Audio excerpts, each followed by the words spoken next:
हरे कृष्णा व्रतों में एकादशी को प्रधान और सब सिद्धियों को देने वाला माना गया है।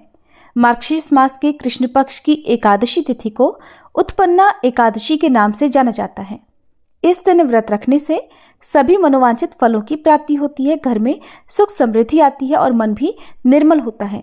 मार्गशीर्ष मास के कृष्ण पक्ष की 11 यानी 11वीं तिथि को ही भगवान विष्णु से एकादशी तिथि प्रकट हुई थी, इसलिए इस दिन उत्पन्ना एकादशी का व्रत रखा जाता है और इसी दिन से एकादशी व्रत करने की शुरुआत हुई। एकादशी का व्रत आरोग्य, संतान प्राप्ति और मोक्ष प्राप्ति के लिए किया जाने वाला व्रत है। किसी भी तरह की मानसिक समस्या हो, इस व्रत के प्रभाव से दूर हो जाती है। जन्म जन्मांतर के पाप नष्ट हो जाते हैं और अंत में मोक्ष की प्राप्ति भी होती है। जो भी भक्त अपने जीवन में पहली बार एकादशी का व्रत प्रारंभ करना चाहते हो, उन्हें उत्पन्ना एकादशी के दिन से व्रत प्रारंभ करना चाहिए। कथा के अनुसार एक बार भगवान श्री विष्णु और मूढ़ नामक दैत्य के बीच भीषण युद्ध हो रहा था। युद्ध के बीच में भगवान विष्णु जब थक गए तो वह बद्रिकाश्रम में गुफा में जाकर विश्राम करने लगे। दरअसल विश्राम करने के पीछे भी भगवान श्री विष्णु की लीला ही थी।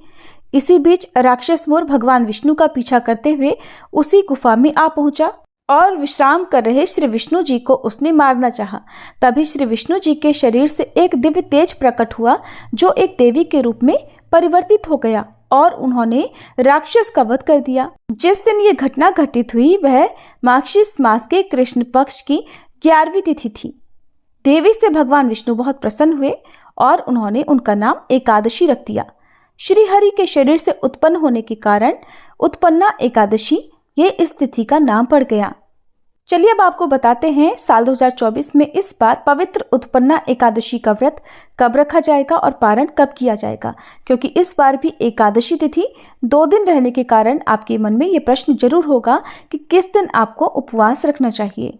इस बार मार्गशीर्ष मास के कृष्ण पक्ष की एकादशी तिथि प्रारंभ होगी 26 नवंबर मंगलवार को 1:03 AM से।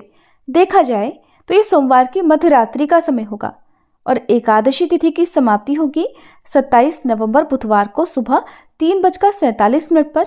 मंगलवार के दिन सुबह से लेकर रात तक एकादशी तिथि विद्यमान रहेगी। मंगलवार को तो एकादशी तिथि है ही, लेकिन साथ ही साथ बुधवार के दिन भी एकादशी तिथि का स्पर्श हो रहा है, यानी इस दिन भी सूर्योदय से पहले एकादशी रहेगी।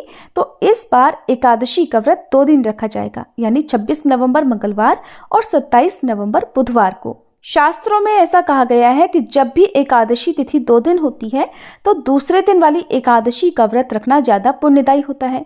अब यहाँ पर आपकी इच्छा और आपकी श्रद्धा पर निर्भर करता है कि आप किस दिन उपवास रखना चाहते हैं। अगर मेरी बात करें तो आपको 27 नवंबर बुधवार को ही एकादशी का व्रत रखना चाहिए, लेकिन फिर भी बहुत से लोग एक दिन पहले वाली एकादशी में ही व्रत रख लेते हैं। तो आपको दोनों ही दिन के पारण मुहूर्त के बारे में भी बताएंगे।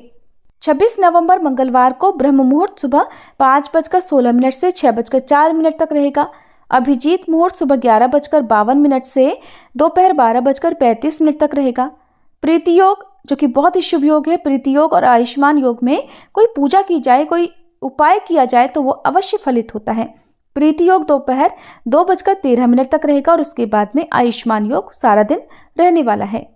प्रातःकाल पूजा का मुहूर्त रहेगा सुबह 5:32 से 6:53 तक। सायंकाल पूजा का शुभ मुहूर्त रहेगा शाम 5:24 से 6:45 तक और राहु काल दोपहर 3 बजे से 4:30 बजे तक रहेगा। द्वादशी तिथि प्रारंभ होगी 27 नवंबर बुधवार को सुबह 3:48 से और समाप्त होगी 28 नवंबर गुरुवार को सुबह 6:24 पर। अब आपको यहाँ पर एक बात का विशेष ध्यान देना है कि जब भी एकादशी का व्रत रखा जाता है तो अगले दिन व्रत का पारण करते समय, यानी व्रत खोलते समय ये भी देखा जाता है कि उस समय हरिवासर तो नहीं है, क्योंकि हरिवासर की समाप्ति के बाद ही व्रत खोला जाता है और हरिवासर का जो समय होता है वो लगभग 5 से 6 घंटे का समय होता है। द्वादशी तिथि लगते ही द्वादशी तिथि के साथ साथ हरिवासर का समय भी शुरू हो जाता है। इस समय भूले से भी व्रत नहीं खोलना चाहिए। और बुधवार को इस बार सर्वार्थ सिद्धि योग बन रहा है। सूर्योदय होगा इस दिन सुबह 6:53 पर, सूर्यास्त शाम 5:36 पर। ब्रह्म मुहूर्त सुबह 5:16 से 6:04 तक रहेगा। आयुष्मान योग दोपहर 3:13 तक रहेगा और बाद में सौभाग्य योग सारा दिन रहेगा। हस्त नक्षत्र सुबह 4:34 तक और बाद में पूरा दिन चित्रा नक्षत्र रहेगा। बहुत ही शुभ दिन रहने वाला है। आपकी पूजा, आपका व्रत अवश्य फलित होगा। राहु काल दोपहर 12 बजे से 1:30 बजे तक रहेगा।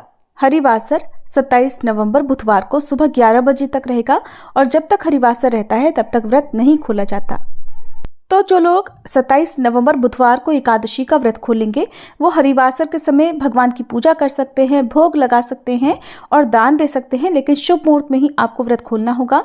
27 नवंबर बुधवार को दोपहर 1:31 से 3:40 तक का जो समय है वो व्रत खोलने का यानी व्रत पारण का शुभ मुहूर्त रहेगा। इसी समय आपको अन्न ग्रहण करना है। सुबह यदि बहुत आवश्यकता हो तो चाय या फिर दूध आदि आप ले सकते हैं, नहीं तो आपको पारण मुहूर्त में ही अन्न, जल, जो भी पानी वगैरह है वो ग्रहण करना चाहिए। और जो वैष्णव भक्त होते हैं वो द्वादशी तिथि मिली एकादशी का व्रत करते हैं। तो जो लोग बुधवार को एकादशी का व्रत रखेंगे उन्हें अगले दिन यानी 28 नवंबर गुरुवार को सुबह 6:53 से 7:36 के बीच में व्रत खोलना है। हालांकि इस समय त्रयोदशी तिथि प्रारंभ हो चुकी होगी, लेकिन त्रयोदशी तिथि के प्रथम पहर में व्रत खोला जा सकता है। अब आप जिस दिन भी एकादशी का उपवास करें उसी दिन आपको एकादशी के और ठीक एक दिन पहले दशमी तिथि के नियमों का पालन करना चाहिए। उम्मीद है ये जानकारी आपको पसंद आई होगी।